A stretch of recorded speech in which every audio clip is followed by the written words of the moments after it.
what the idea of jumping the boundaries of time, does anyone want to take a stab at what he means by that? I mean, other than to say that what he seems to be suggesting, and you can correct me if I'm wrong, is that when you touch or see that innate truth or wisdom, it, I don't know, it catapults you or launches you onward or upward in levels of consciousness. Or I don't know. I struggle with this one. So if anyone can do a better job or take a stab at it, please do. What do you think? Who else is new there? Helen May, how are you? And Dominic's there as well. Hello, hello. Hi. You want to take a stab at jumping the boundaries of time? That's a big ask.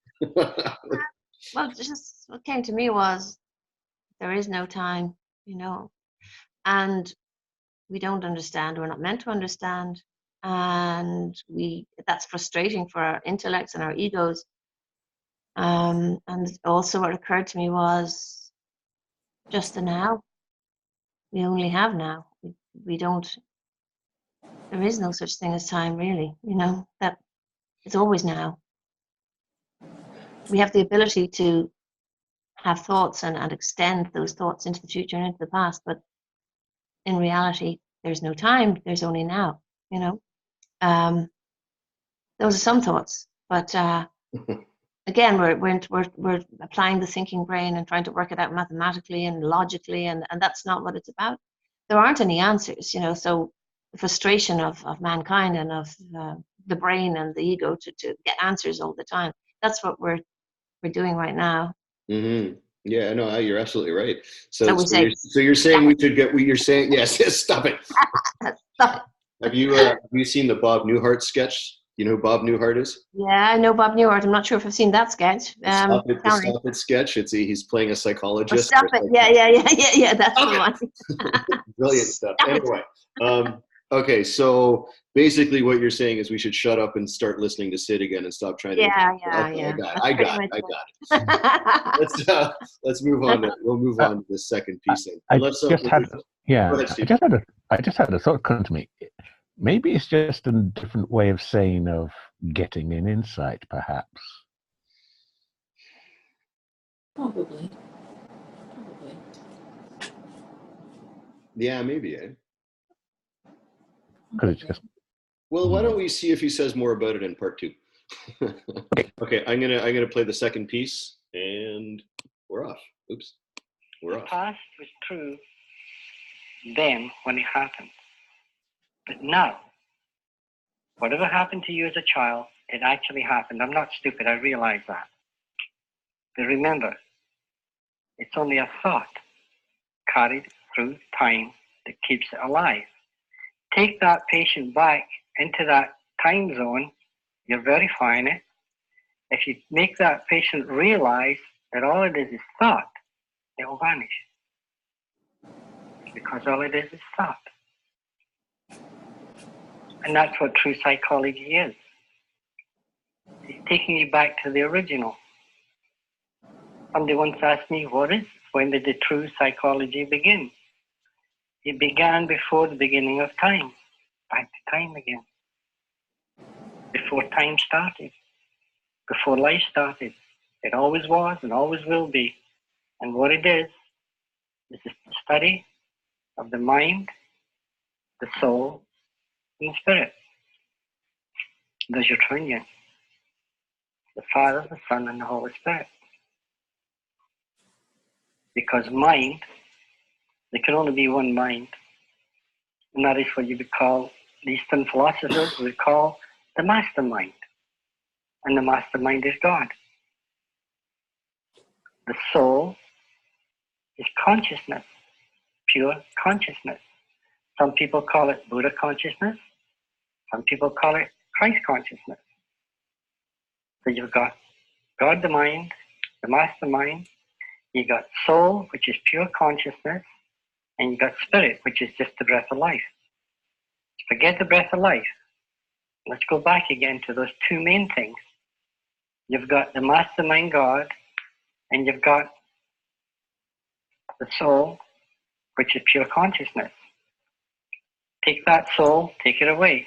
All you're left with is God. And God is pure consciousness. They're all one. The three are illusion. Just like life itself is a divine illusion, suspended within the boundaries of time as we now know it. Don't you see how simple it is? From these three things, all religions are created. And they say the answer is love. And it is. For the simple reason that pure love, pure aloha, is pure understanding. With pure understanding and pure love, you have no hate, you have no anger, you have just pure understanding. With that pure understanding, you're not caught in the illusion of life from the past. It's the past that is the problem. And the past is now an illusion. If anybody can tell me how the past is real, I'll take all back what I've said.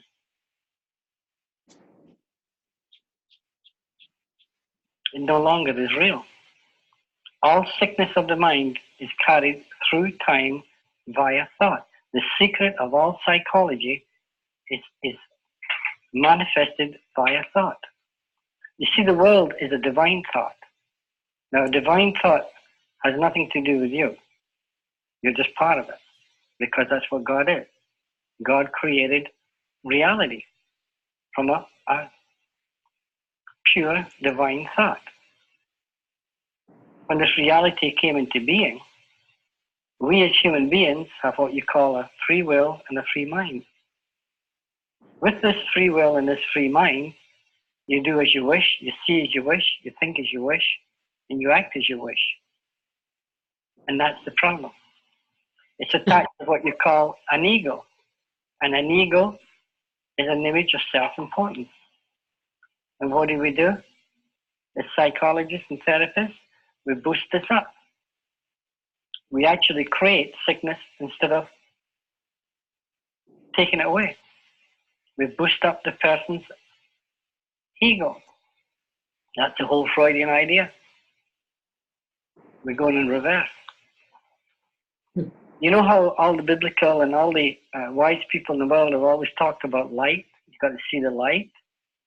Well, to see the light, you've got to reverse. Otherwise, you only see the shadow. And the shadow is life itself. You've got to turn around and face the light. And to do that, you've got to stop looking outside. You've got to look inside. You've got to look within. Because that's what Christ said, look within. All the wise from the beginning of time have said, look within. And people don't honestly realize that literally they mean you got to look inside yourself for the answer. Because literally, you are God in disguise. You're an illusion. You're a divine illusion. And if you memorize the words of the wise from the past, it won't do you any good. Matter of fact, it's a trap. Because once you memorize what they're saying, you've trapped yourself. Because what they're saying is not what they mean. Because it's unexplainable. That's why I say to people, almost every time I talk, don't listen to what I'm saying. Well, that's a weird thing to say. It's what I'm trying to say. All right. What do you think?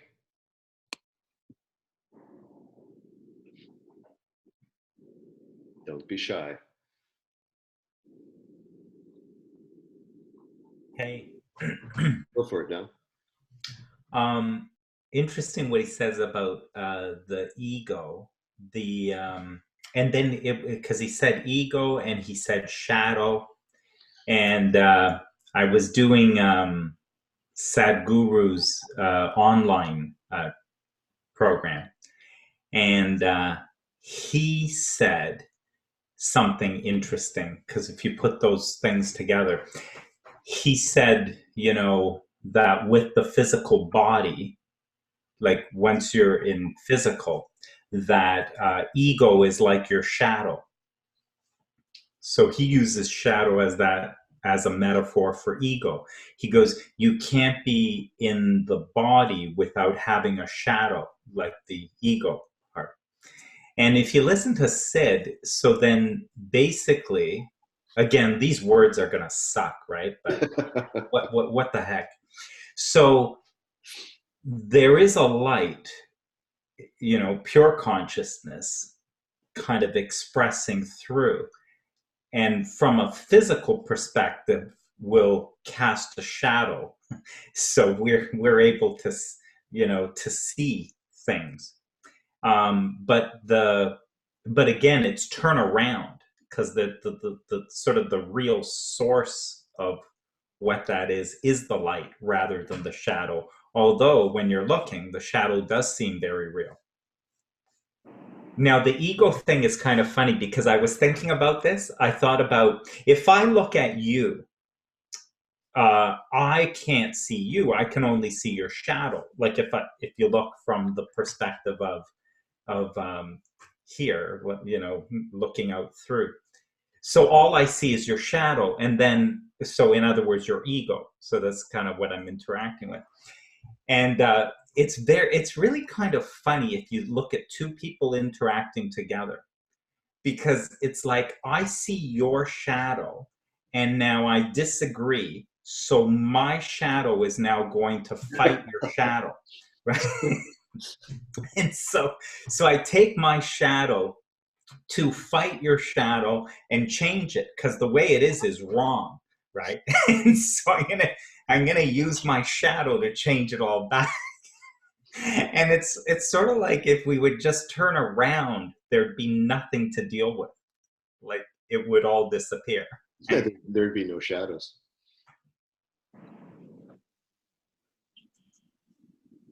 And what's causing, what has expressed in your shadow is what has expressed in my shadow. So it is a different expression of that light, and I'm arguing with it.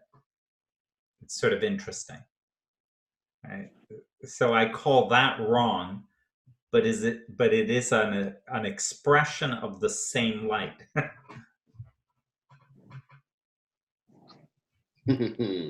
So it's essentially perspectives then, it sounds like. I don't know. It gets to a point where then the words suck, right?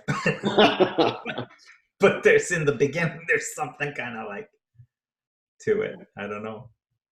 My shadow is arguing with your shadow. My ego's construct in form is arguing with your ego's construct in form. Does anyone else have any? Hold on, Wendy just posted something that I don't have my glasses on and I can't read all. Oh, Allegory of the Cave by Plato. Yeah. Oh, thank you. Okay, yeah. Where he basically said, we're just looking and we just see these shadows, and yeah. But we think that's what's real. I'll have to click that when I can read it later. Wendy, thank you for sharing that. Does anyone else have any thoughts, either on what Dominic said or on what you heard there? That was my takeaway from that bit, to the thing that kind of stood out amongst everything that I heard, was that the source of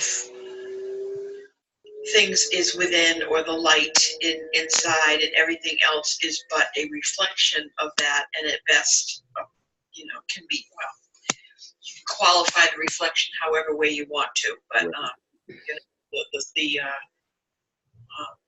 the strength of what it is that we see. And, to be fair, I mean, my husband, whom I love with all my heart and soul and mind, is but a reflection of my own. It's form, but I wouldn't trade his form for anything. You know what I mean? Like, it's not there's not like, oh, everything. I'm not of the ilk of folk who say that everything is just made up, and it's the only thing that's real is things that are not of form. Because, like I said, when that form known as Jeff takes his last breath, I will be one sad girl. And if I lose my leg in an accident tomorrow, I'll be one sad girl. You know what I mean? It's so that so I also see that my feelings about my leg or my feelings about my husband are things that are generated in a shadowland, if you will. That's a very famous book by C.S. Lewis, in case anybody's interested, The Shadowland. So I get it, and I also get that I am but form myself and doing the best I can with my 61 years so far invested in this life, and I've got more to go. So I appreciated the remembering to turn around and look at the source. Yeah, no, just out of curiosity, no one here has ever thought that the source was actually in your physical body, have they? No. Okay, just because I didn't really expect so, but there every once in a while I see in the Facebook world that some people think that it's that he's referring literally to inside the body, and I've never quite understood that. But anyway, thoughts? Yeah, and Syd was clear about that. There is a quote, I think it's in Enlightened Gardener. He's explicitly clear that the inside is not inside the physical body. Right. Yeah, that's right. Do you remember the quote by chance, Doug? I have an image of it. Let me go find it. If you can find it and throw it in the comments, that'd be cool. Any other? We got 10. What is it? It's 43 now. Do we have any thoughts on that last piece? Anyone else? I mean, we've got no. I mean, we're going to go an hour, but there's no structure. If we spend more time here or less time, it doesn't matter. And we'll finish the next ones off next Saturday, maybe. Part 3 it is. We ready? And we're off. And people will say, well, why don't you just say it? But I can't, because it can't be expressed in words. The second truth comes out via the word. It's no longer truth. It's only an echo of the truth. Because what you're looking for is a spiritual insight. What the words are only a guide. And if the guide is taking you outside, you're looking in the wrong direction. If the guide is taking you inside, listen. But don't listen to the words. And maybe someday there's a little voice inside you will say, aha, got it. And that's what you listen to. You don't listen to me, you don't listen to anybody. You listen to yourself. Only you have the answer. And when the answer comes from you, the answer that comes from me will be exactly the same. You won't say there is a little difference. There is no difference. Because there's only one answer. There's only one God. Any other idea of God is wrong. Because what God means is total. Total. And always. God is total.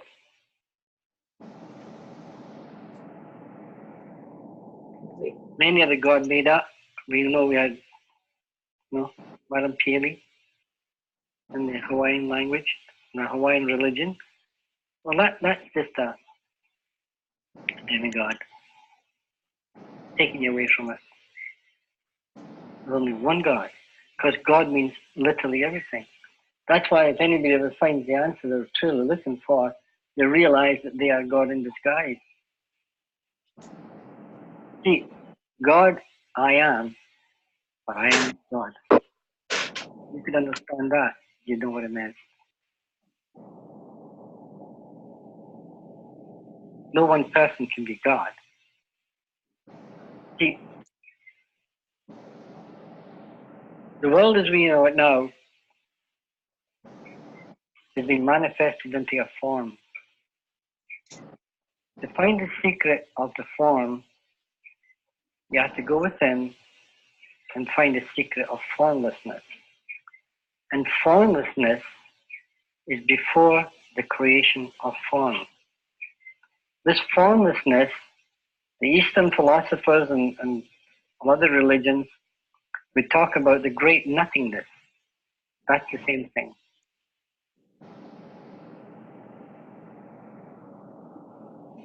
Can you see that? I just get a feeling for it. It's a feeling. You'll never understand. You'll only just get a feeling.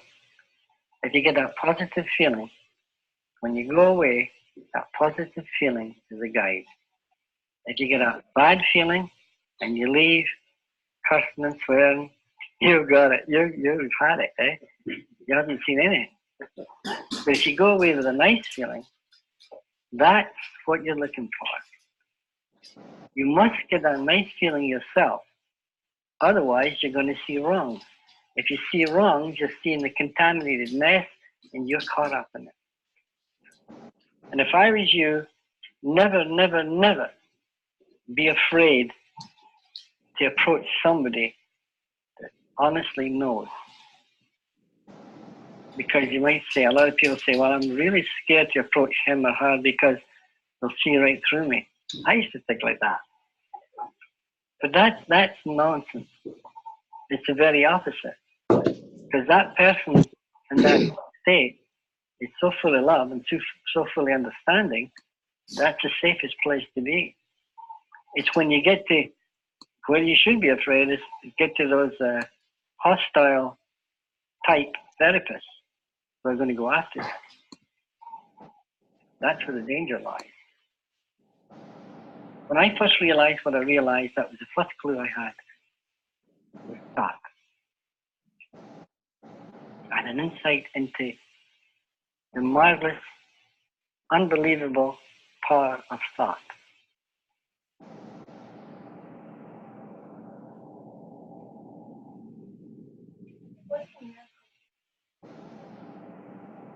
A miracle is just the right use of mind. Remember I said mind is God. There's only one mind, that's the mastermind, and that's God. It's just, please, honestly, if there's any questions, ask them. Doesn't matter what it is. Because it all leads back to the same thing. And that's a clue for you.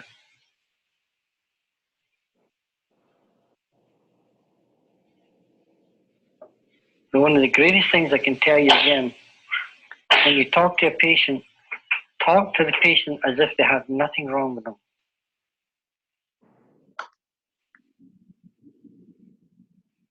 And maybe they'll hear what you're saying. And when they walk away, they'll have nothing wrong with them. Talk to them as if they're sick. And they'll walk away sick.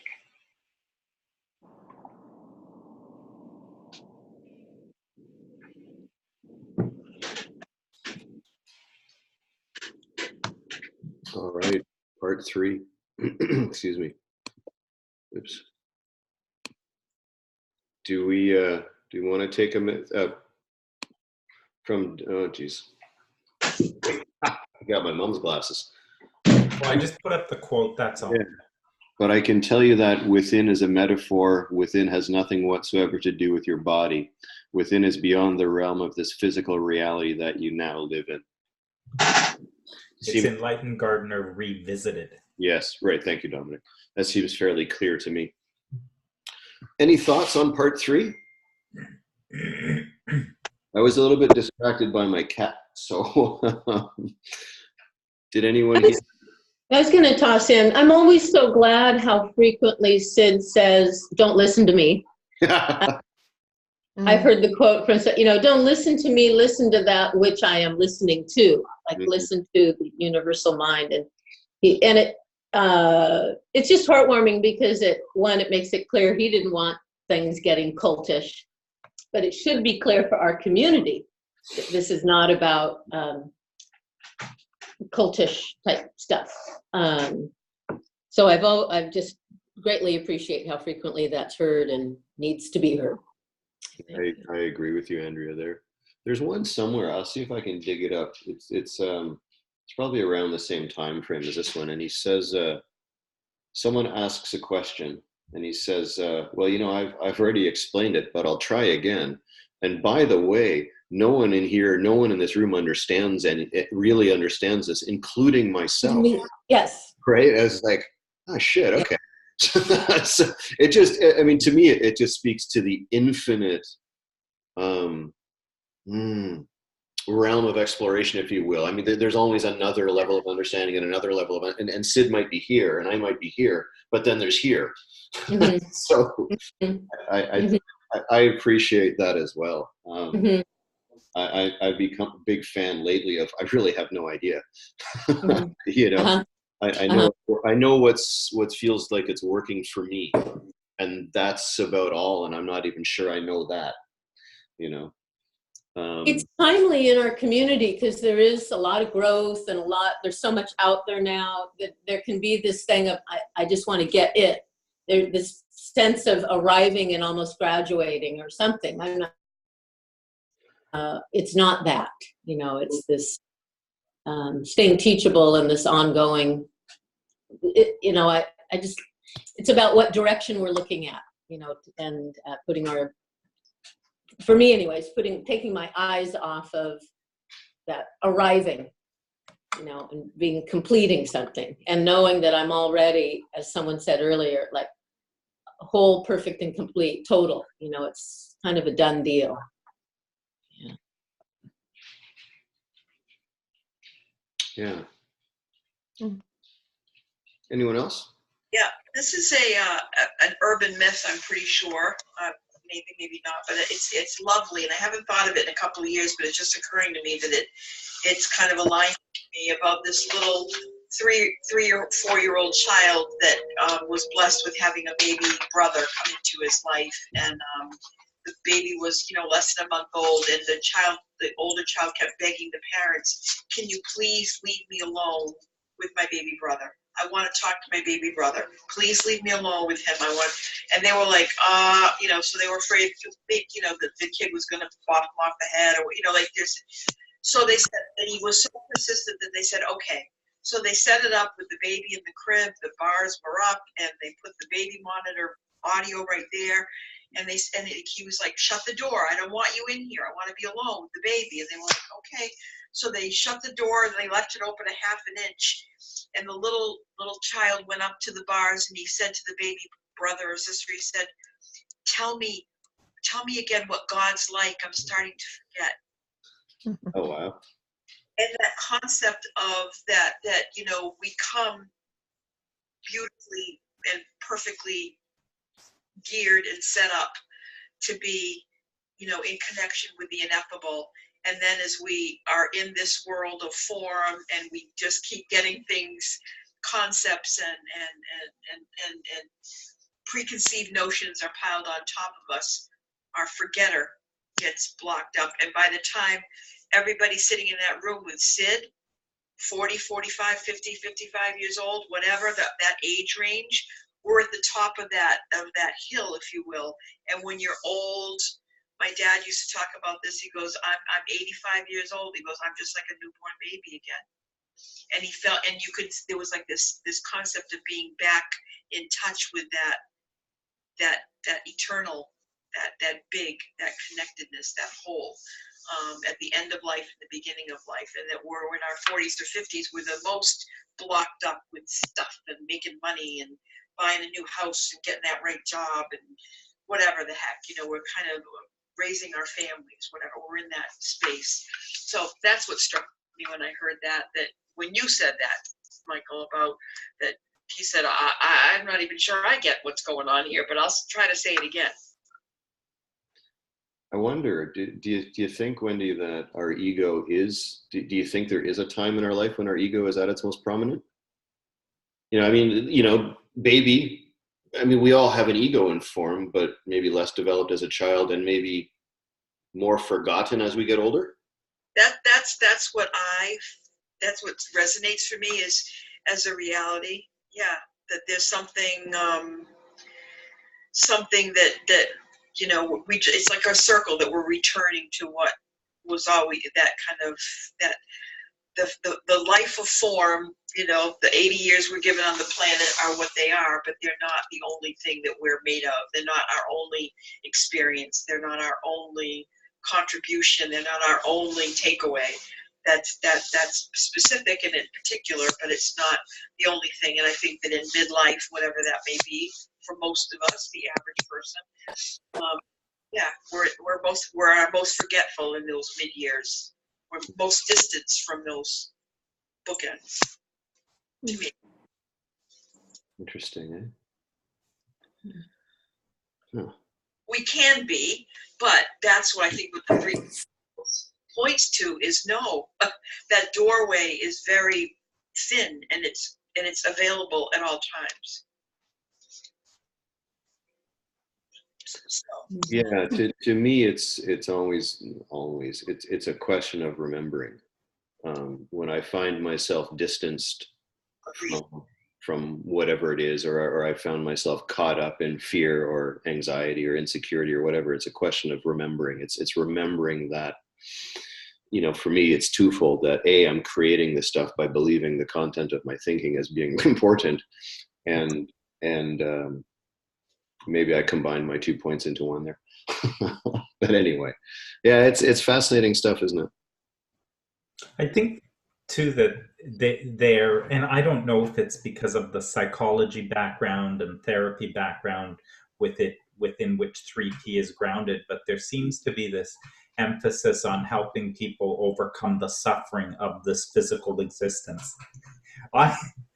I don't think that there is necessarily a suffering in this physical existence. That, you know, we are here for the joy of it. We are here to experience life, and it is not. And yes, if somebody forgets, I guess, then, you know, it can be in a suffering. But I think there's too much emphasis in a 3P community around, I don't know, waking people up. Well, who they really are is projecting a movie onto a screen. That's who they really are, is all of that. And enjoying the movie. And by the way, some people enjoy horror movies. Yeah. Because who they really are is unaffected by whatever movie they are projecting in thought. And by the way, people, if you were to spend, you know, a few hundred years in a romantic comedy, you may choose at some point to project a horror movie. That might be more interesting to you than to do another romantic comedy. So no matter what people are projecting, right, it is enjoyable. We walk in and out of movies all the time. And so, and it is annoying to have others in that theater attempting to wake us up. You know, when we're crying in a sad scene, it is very annoying to have people wake us up and say, oh, this is just a movie. You know, you really don't be sad. Don't be, it's like, leave me alone. Yeah. Or I want a good cry. Yeah. or yes, if I turn around, I will see it's a projector and all of that. But it's, I don't know, we're so interested in getting people out of this experience so that they can be in a place of joy. There's no place of joy. All of this is the same thing. This is the same thing. And the person who's trying to wake you up, and, you know, if you're crying, are you okay? What's wrong? Is making an assumption that there is actually something wrong with you I mean, they're making that assumption from their own perspective, from their own ego. So they're looking at, I mean, I cry at the drop of a hat. If you hang out with me for any length of time, you'll see me cry. But it's like, you know, what's wrong? Well, nothing's wrong. I'm crying because I'm happy. I'm crying because I remembered something. There's nothing wrong with that expression. That's interesting. This is cool, man. It's cool conversation today. It's 1:01. Why don't we stay on time? Because then it'll be another 6 minutes, and then it'll be another 10 minutes. So we've done half of it. Does anyone have any closing thoughts? Any closing remarks or comments? You're all great. How's that? Well, I mean, that goes without saying, but thank you, Don. You are the pure potential of the universe, everyone. Oh, that's beautiful. How's that for a closing thought? I'm so moved. That works well for me. I'm starting to see that more and more. Now let's just sing "God Save the Queen" and hang up. I'll cry if I want to. The "God Save the Queen" by the Sex Pistols. Yeah. All right, everyone. Thank you so much for coming out. That was a hoot. Steve, I have a question. When's the next one? We're going to do the next one next Saturday, I promise. Okay. So Steve, all right. That is a mystery that is unfolded. None of us can actually ever really know.